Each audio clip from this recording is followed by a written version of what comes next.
এ বিষয়ে আরও জানাতে দুর্ঘটনাস্থল থেকে যুক্ত হচ্ছেন আমাদের সঙ্গে সহকর্মী আতিক মেজবা লগ্ন। একটু জানতে চাই আপনার কাছে, আগুন পুরোপুরি নিয়ন্ত্রণে এসেছে কিনা, নতুন করে আর কারো মরদেহ উদ্ধার করা হয়েছে কিনা, কিংবা ভেতরে আর কোনো কেউ রয়েছেন কিনা, ফায়ার সার্ভিস কি তথ্য জানিয়েছেন সর্বশেষ একটু জানাবেন।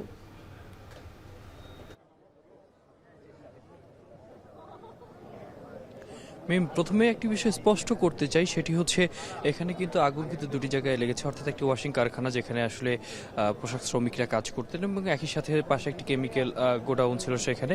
আমি যদি বলতে চাই প্রথমত এখানে যে কেমিক্যাল গোডাউন রয়েছে সেখানে কিন্তু যে স্বাভাবিকভাবেই যে আগুনের যে বিষয়টি রয়েছে সেখানে কিন্তু এখন পর্যন্ত কেউ প্রবেশ করতে পারেনি। যেমনটি আমরা প্যাকেজে শুনছিলাম যে সেখানে যে আগুনের যে স্বাভাবিক যে পরিস্থিতি রয়েছে সেখানে আসলে যারা ফায়ার সার্ভিস বা সিভিল ডিফেন্সের যারা কর্মী রয়েছেন তারা কিন্তু কোনোভাবেই সেখানে প্রবেশ করতে পারছেন না, বা সেখানে একটা অপ্রতুলতা বা সেখানে একটা বিষয় আমরা দেখতে পেরেছি, সেটি হচ্ছে সেখানে স্বাভাবিকভাবেই যারা রয়েছেন তারা আসলে নিজেদের নিরাপত্তার যে সংকটের বিষয়টি রয়েছে সেই সংকটের বিষয়টি তারা দাবি করছিলেন। এই জন্যই তারা আসলে বিশেষ প্রযুক্তির ব্যবহার করছেন।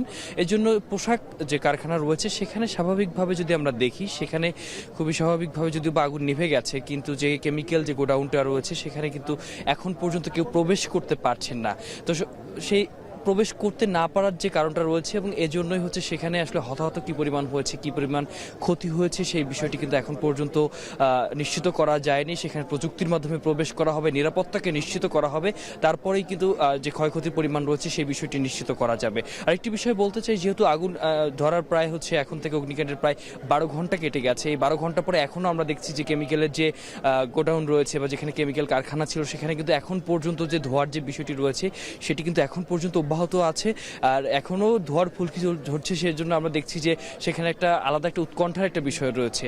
আর বলছেন যে কেউ নিখোঁজ রয়েছে কিনা, আমরা দেখেছি যে এখনও বেশ কিছু স্বজন রয়েছে যারা আসলে তাদের স্বজনদের হচ্ছে ছবি নিয়ে এসে দাবি করছেন বা খোঁজ বা অনুসন্ধান প্রত্যাশা করছেন। তারা বলছেন যে ঢাকা মেডিকেল সহ যে হাসপাতালগুলোতে খোঁজ নেওয়ার কথা সেখানে তারা খোঁজ নিয়েছেন এবং সেখানে খোঁজ নিয়ে এখন পর্যন্ত তারা কিন্তু তাদের স্বজনদের খোঁজ পাননি, সেই জায়গার একটি বিষয় রয়েছে। এবং কিছুক্ষণ আগেই কিন্তু বাংলাদেশ জামায়াতে ইসলামের আমির তিনি এসেছিলেন, তিনিও আসলে সবাইকে মানবিক হওয়ার আহ্বান জানিয়েছেন এবং বিএনপির পক্ষ থেকেও অ্যাডভোকেট রুহুল কবির রিজভী তিনিও কিছুক্ষণের মধ্যে এখানে আসবেন এবং ফায়ার সার্ভিসের যে ডিজি রয়েছেন তিনিও এখানে এসেছেন। এবং আরেকটি বিষয় বলতে চাই, কেন আসলে 16 জন প্রাণ হারালো এই পোশাক কারখানা থেকে সেই বিষয়টি কিন্তু ছিল। এই বিষয়ে একটু বলতে চাই যে আসলে এখানে ফায়ার সার্ভিস একটি কথা বলছে যে উপরতলা যে ছাদ ছিল সেখানে জরুরি প্রস্থান তো দূরের কথা, সেখানে আসলে যে ছাদে যাওয়ার যে দরজা ছিল বা ফটক ছিল সেই ফটকটাও কিন্তু স্বাভাবিকভাবে বন্ধ অবস্থায় ছিল।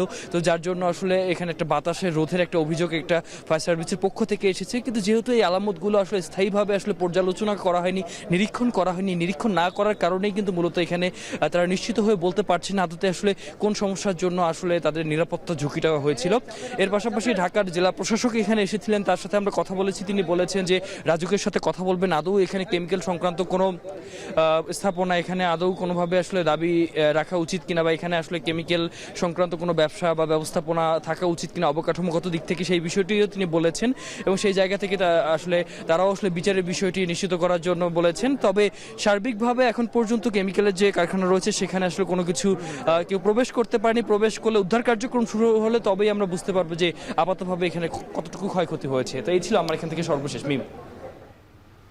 মিরপুর থেকে সরাসরি যুক্ত হয়েছিলেন সহকর্মী আতিক মেজবাহ লগ্ন।